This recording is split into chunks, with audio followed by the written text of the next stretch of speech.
Hello, folks. This is Anthony. If you don't want your bucket and your augers to look like this, I'm going to show you a short video on how to adjust your housing guard and your skid shoes.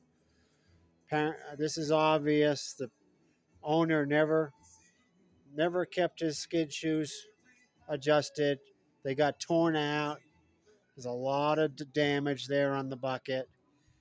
These augers don't have any teeth like these do. Serrations or teeth. Those are nice augers. They got all worn down. The augers are $300 a piece.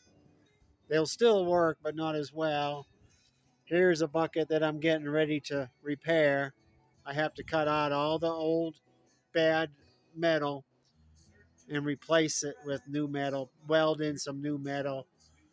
It cost about, one person told me they hired a welding shop to do it. It was $400.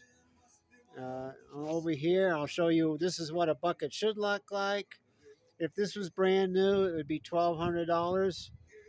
So it really would be a good idea to keep your housing guard and your skid shoes adjusted, and it only takes a few minutes, and I'll show you how.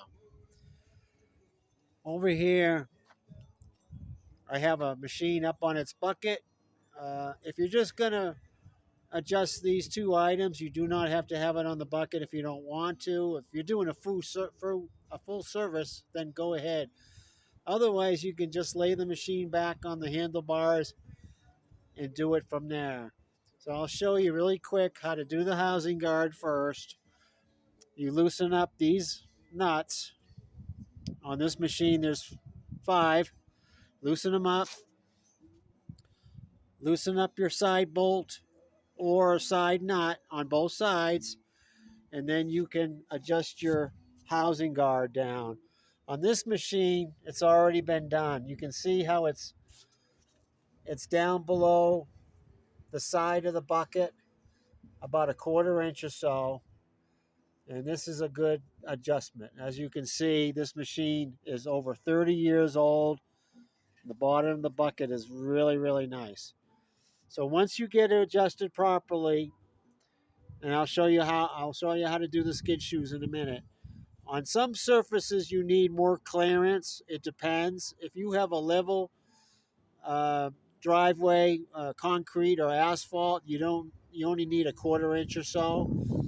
But if you have a bumpy driveway or a dirt driveway or gravel, then it might be a good idea to put some side shoes in.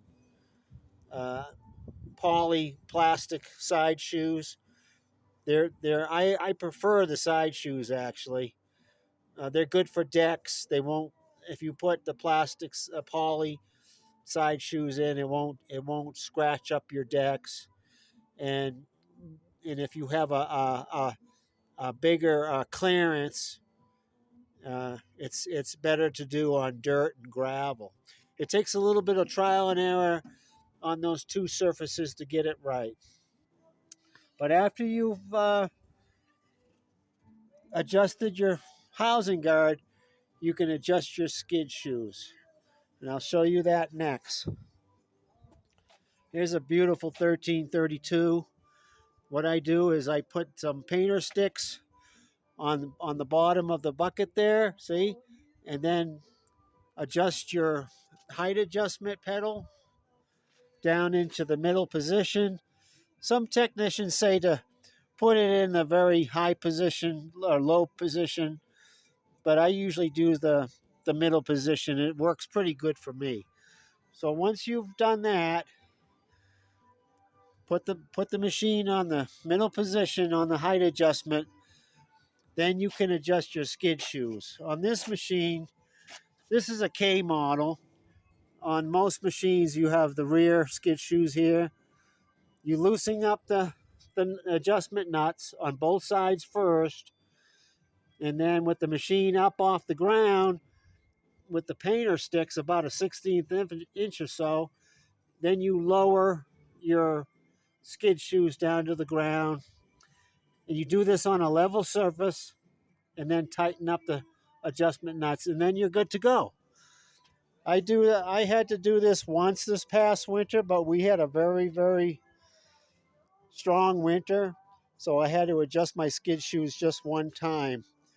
Um, Sometimes I do it in the fall, and it's usually good for the whole season. But with the machine, the skid shoes do the actual scraping.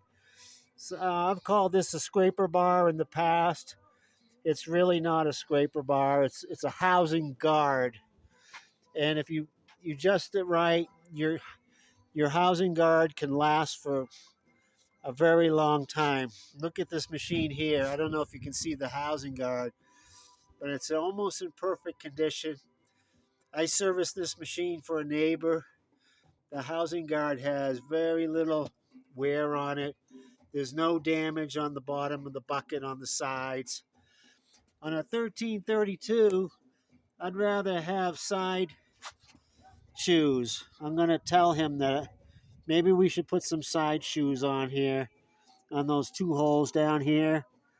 You can put some side shoes on there. It's kind of good for the bigger machines, 928s, 1132s, 1332s. The side shoes are, in my experience, they're better.